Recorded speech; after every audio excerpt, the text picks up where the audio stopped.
जय हिंद दोस्तों आपके अपने यूट्यूब चैनल डी के S D point coaching centre में आप लोगों का स्वागत है। दोस्तों यह सभी सवाल बहुत इंपॉर्टेंट सवाल है, आपके एमटीएस सीजीएल किसी भी एग्जाम के लिए बहुत ही आवश्यक है। ठीक है, तो सभी सवालें पेपर में पूछी गई सवालें हैं। जैसे इसमें दिया गया है 1000 से कम कितने 11 से धनात्मक पूर्णांक गुणज ऐसे हैं जिनके वर्गमूल पूर्ण संख्या है। तो देखिए, अर्थात ऐसे मतलब कि 11 के गुणज, जैसे 11 का एक बार में हो जाएगा, 11 का वर्ग क्या होता है 121। एक तो यह हो गया। अब 11 में हम सीधे 2 का गुणा करेंगे, 11 में कितने का 3 का, इस अर्थात 11 के गुणज बोला जा रहा है, गुणज होने चाहिए तब वह, और उसका पूर्ण घन बोला जाए, और कितने तक में बीच में होना चाहिए, 1000 के अंदर होना चाहिए, 1000 से बाहर नहीं जाना चाहिए। अब 11 दूना 22, अच्छा 22 होगा। 22 का वर्ग क्या होता है, 22 का वर्ग कितना होता है, 22 का वर्ग 400। 22 का वर्ग क्या होगा, 22 का वर्ग अगर निकालेंगे तो 2 दूना 4 हो जाएगा, 2 दूना 4 हो जाए, 2 दूना 4 4 होता है ना, 2 दूना 4, 4 दूना 8 और 484 होता है। यह हो जाएगा। अगर इसका 11 का निकालेंगे तो 11 का निकालेंगे, 11 या 33 हो गया, 33 का वर्ग क्या होता है, 33 का वर्ग 1089 होता है। 1000 क्या होता है 89। यह क्या है, 1000 से ज़्यादा है हमें, तो ऐसी कितनी संख्या जो हैं, जो 11 के गुणज हैं और पूर्ण वर्ग हैं, सिर्फ 2 संख्याएं हैं। तो कितनी संख्या है दोस्तों, 2। ठीक है, अब देखिए 11 1000 से ज़्यादा आ रहा है तो नहीं होगा, जाहिर सी बात है। ठीक है, आई होप आप लोग समझे होंगे दोस्तों। ठीक है, अगली सवाल की बात किया जाए दोस्तों। इसमें दिया गया है 10, 16 तथा 24 तीनों से विभाजित होने वाली सबसे छोटी वर्ग संख्या है। देखिए, 10 से अगर विभाजित होगी तो 2 गुणित 5 होगा। ठीक है, अगर 16 से विभाजित होगी तो 2 गुणित क्या होना चाहिए, 2 के घाते 4 होना चाहिए। ठीक है, अगर 24 से है अर्थात 2 के घाते 3 गुणित हम क्या लिख सकते हैं, 2 के घाते क्या, वो 3 के घाते 1 होना चाहिए। अर्थात जो भी संख्या 5 से हो और 16 से विभाजित हो और 3 से, वह संख्या क्या हो जाएगी दोस्तों, वह संख्या किससे विभाजित होगी, 10, 16 और 24 से विभाजित होगी। तो देखिए, यह तो विषम है। अब विषम इसमें 2 से 2 के पावर 16 अर्थात 16, 16 पंचे 80 होता है, बच कितना रहा है 10, 10 बच रहा है, तो 16 पहाड़ में 100 नहीं आता तो यह नहीं होगी। ठीक है, अब देखिए यह 16 एकम 16 होगा, क्या 3 से कटेगी, 3, 3 पचे 15, एक बचा 3 तिरिका 9, 3 तिरिका 9 नहीं कटेगी, यह भी नहीं हो सकती। ठीक है, चूंकि 16 से कट जाएगी, 5 से भी कट जाएगी, लेकिन यह जो है किससे नहीं कटेगी, 3 से नहीं कटेगी, इसलिए नहीं हो। यह तो सिंपली 5 से कटेगी, यह भी नहीं होगी, तो ऑप्शन नंबर कौन सा होगा, डी। इसे भी हल भी कर सकते हैं आप, क्या कह देखिए, 5 से कट जाएगी। देखिए 5 से कैसे कटेगी, तो 5 सता 35 हो गया, एक 5 दूनी 10, 5 जीरो 0 कट गया, 16 से काटिएगा, 16 दूना 32 कितना बचा रहा, 16 दूना 32 हो गया, तो बचा कितना 4, 16 16 16 दूना 32, 8 बचा, 16 पंचे 80, 16 से भी कट जाएगी, 3 से 3 एकम 3, 3 दूनी 6, सबसे कट रही है, अर्थात यह संख्या कट जाएगी। ठीक है, इसमें लगाने की कोई आवश्यकता नहीं थी, बहुत सरल थी। देखिए, निम्नलिखित संख्याओं में से कौन सी संख्या किसी भी प्राकृतिक संख्या का वर्ग नहीं है। देखिए, वर्ग के लिए हमने बताया था, ट्रिक बताया था, डायरेक्ट आप हल कर सकते हैं। अगर विषम जीरो, क्या ले बोले, विषम किसी के लास्ट मतलब किसी पूर्ण वर्ग के लास्ट में अगर विषम जीरो है तो वह वर्गमूल नहीं है, उसका वर्ग नहीं है। ठीक है, अगर जीरो है, जीरो हमेशा जोड़े में रहे, 2 में रहे, जैसे कि अगर हमें 100 का वर्ग है तो किसका वर्ग है 10, इसमें देखिए 2 जीरो हैं। अगर हमें अ, वैसे तो किसी में जब भी आएगा तो जोड़े में अर्थात विषम, और उसके बाद क्या होना चाहिए, लास्ट में 2 नहीं आना चाहिए, इकाई अंक 2 नहीं होगा। ठीक है, जो पूर्ण वर्ग नहीं होगी उसमें इकाई अंक 2 भी नहीं होगा, और क्या नहीं होगा, 3 भी नहीं आएगा। 3 के बाद आपका क्या नहीं आएगा दोस्तों, 7 नहीं आएगा, कभी भी 7 नहीं आएगा किसी प्राकृतिक संख्या के वर्ग करने पर।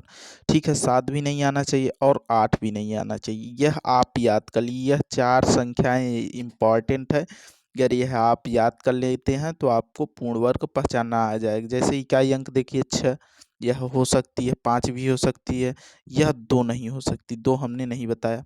ठीक है, तो और 1 भी हो सकती है। देखिए हमेशा कौन कौन सी पूर्ण वर्ग संख्याएं होती हैं, डबल में 0 अर्थात जोड़े में 0 होना चाहिए, विषम 0 नहीं होना चाहिए, 1 होना चाहिए। उसके बाद क्या होना चाहिए, 4 होना चाहिए, 4 के बाद 5 होना चाहिए। ये सभी इकाई अंक, जिसके जो संख्या वर्ग रहेगी उसकी इकाई अंक 6 होना चाहिए। 6 के बाद क्या होना चाहिए, 9 होना चाहिए, बस हो गया।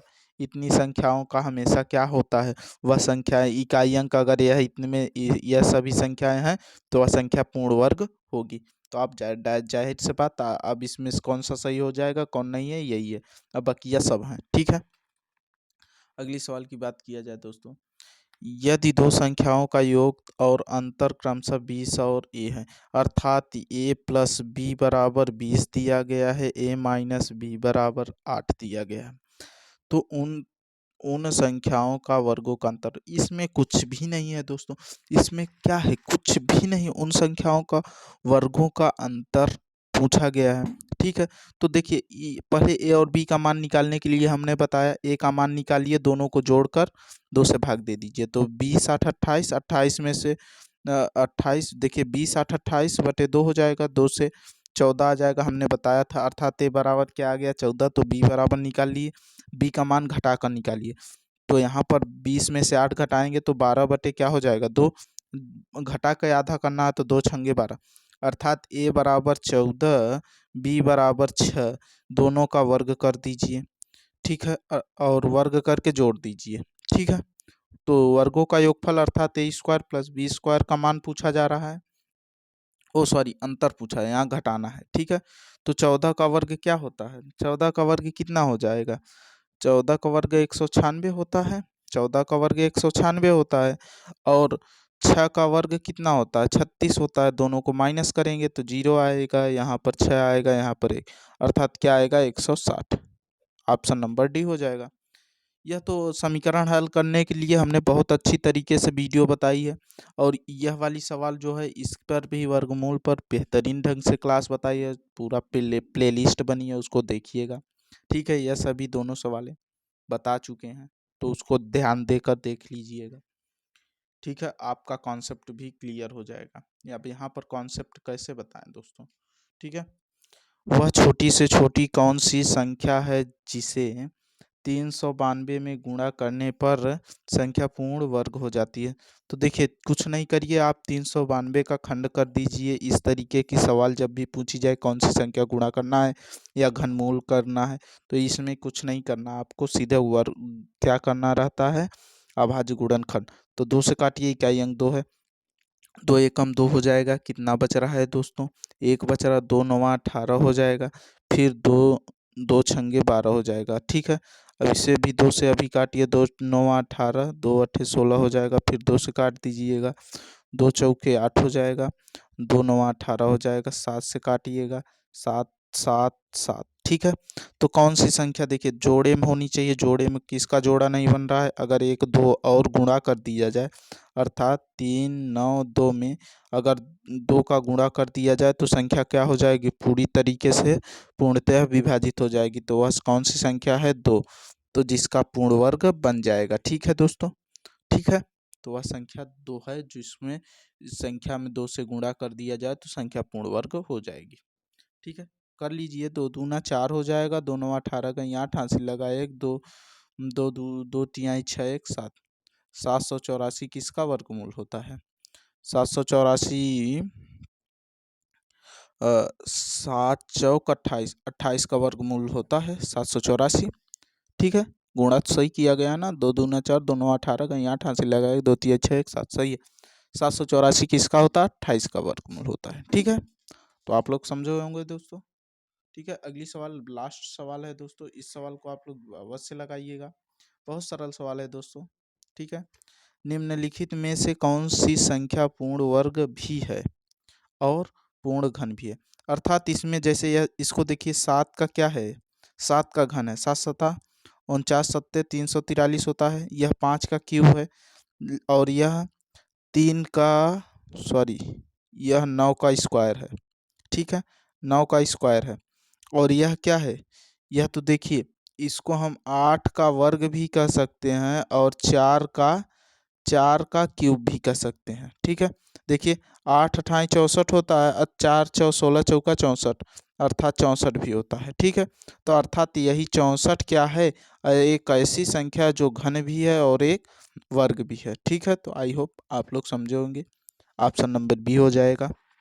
अगर वीडियो अच्छी लग रही हो दोस्तों तो ज़्यादा से ज़्यादा चैनल को शेयर करिएगा और चैनल पर आप लोग नए हो तो चैनल को सब्सक्राइब किया करें दोस्तों। चैनल को आप लोग सब्सक्राइब नहीं करते दोस्तों, कर दिया करें, इससे ही हमारा भी आगे का कार्य है।